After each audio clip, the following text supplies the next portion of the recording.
নমস্কার। কালকে আমার এক ক্লায়েন্ট এসেছিলেন। তার সমস্যাটা অদ্ভুত। তার কাছে একটা টেনেন্সি এগ্রিমেন্ট আছে 1956 অ্যাক্টের নিয়ে। সেই টেনেন্সি এগ্রিমেন্ট আবার রেজিস্টার্ড। সেইখানে পারপেচুয়াল টেনেন্সির কথা লেখা আছে এবং তিনি ভেবেছিলেন যে এই পারপেচুয়ালটা মানে চিরস্থায়ী টেনেন্সি, কোনোদিন উচ্ছেদ করা যাবে না। আমাদের এখানে আইনটা ছিল সেই সময় 1956 act, West Bengal premise tenancy act. সেটা ছিল, আপনাদের তো মনে আছে যে বংশ পরম্পরায় টেনেন্সি থাকতো। ইভেন টেনেন্ট মারা গেলে তার ভাই বোন, মা বাবা, ওয়াইফ, ছেলে মেয়ে সবাই টেনেন্ট হিসেবে পরিগণিত হতো। সেইভাবে বংশ পরম্পরায় চলত। সেই জন্যে সেই সময় এগ্রিমেন্টে লেখা ছিল পারপেচুয়াল কথাটা। কিন্তু পরবর্তীকালে যখন West Bengal premise tenancy act 1997 এলো, 2001-এর 10 জুলাই থেকে এফেক্টিভ হলো, তার সঙ্গে সঙ্গে কিন্তু 1956 অ্যাক্টটা অ্যাবলিশড হয়ে গেল। সুতরাং 1956 অ্যাক্টের বেনিফিট আর পাওয়া যাবে না। 1956 অ্যাক্টের বেনিফিট আর পাওয়া যাবে না, কারণ অ্যাক্টটা রিপিলড হয়ে গেছে। হ্যাঁ, তবে 1956 অ্যাক্টের যদি কোনো মামলা চলে থাকে, সেই মামলাটা 1956 অ্যাক্টের প্রভিশন মতোই চলবে।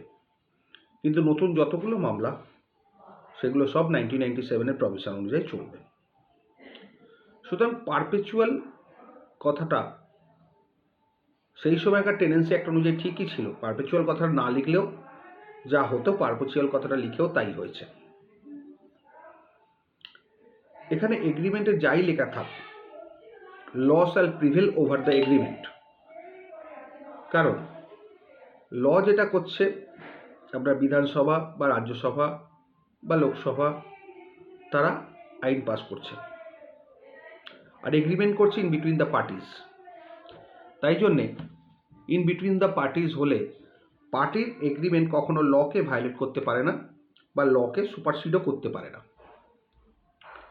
কারণ যেটা এতে পাস হচ্ছে, পার্লামেন্টে পাস হয়ে যাচ্ছে একবার, সেটা আইনে পরিগণিত হচ্ছে কনসেন্ট বা অ্যাসেন্ট দেবার পরে। কিন্তু সেই আইন যদি কোনো এগ্রিমেন্টকে বিরোধ করে, তাহলে কিন্তু এগ্রিমেন্টটা প্রিভেল করবে না, আইনটাই প্রিভেল করবে। যেমনিভাবে এখানে যে পারপেচুয়াল কথাটা 1997 অ্যাক্টের মধ্যে আর এলো না। এগ্রিমেন্ট ওনার লেখা ছিল, নো ডাউট উনি তার বেনিফিটও পেতেন যদি 1956 অ্যাক্টটা কন্টিনিউ করত। তবে এটা একটা গ্রাউন্ড অফ ডিফেন্স, যে আমরা বলতেই পারি যে লিজ হয়েছে, ডিফেন্সটা আমার একটু মজবুত হবে। কিন্তু 100% ফুল প্রুফ এটা বলা যাবে না, 50% ফুল প্রুফ অবশ্যই। সুতরাং এগ্রিমেন্টে যাই থাকুক না কেন, ল শ্যাল প্রিভেল, লতে যেটা আছে সেটাই হবে। এবং ল পরবর্তীকালে যদি চেঞ্জ হয়, তাহলে সেটাই প্রিভেল করবে, এগ্রিমেন্টটা নয়। কারণ এগ্রিমেন্টটা between the parties, R law enactment হচ্ছে বা ল আসছে from the parliament, from the বিধানসভা, লোকসভা ইত্যাদি ইত্যাদি। এবং কিছু জাজমেন্ট লজও আছে, সেগুলো হচ্ছে যেগুলো সুপ্রিম কোর্ট বা হাইকোর্ট জাজমেন্ট আকারে দেয়। সেই পয়েন্টে যদি কোনো ল না থাকে, তাহলে ওইগুলোই জাজমেন্ট ল হিসেবে ট্রিট হবে। সুতরাং এগ্রিমেন্ট আপনি যাই করুন না কেন, সেটা যদি আইন বিরোধী হয়, তাহলে কিন্তু agreement liable to be cancelled. এটা কিন্তু মাথায় রাখবেন। ভালো থাকবেন।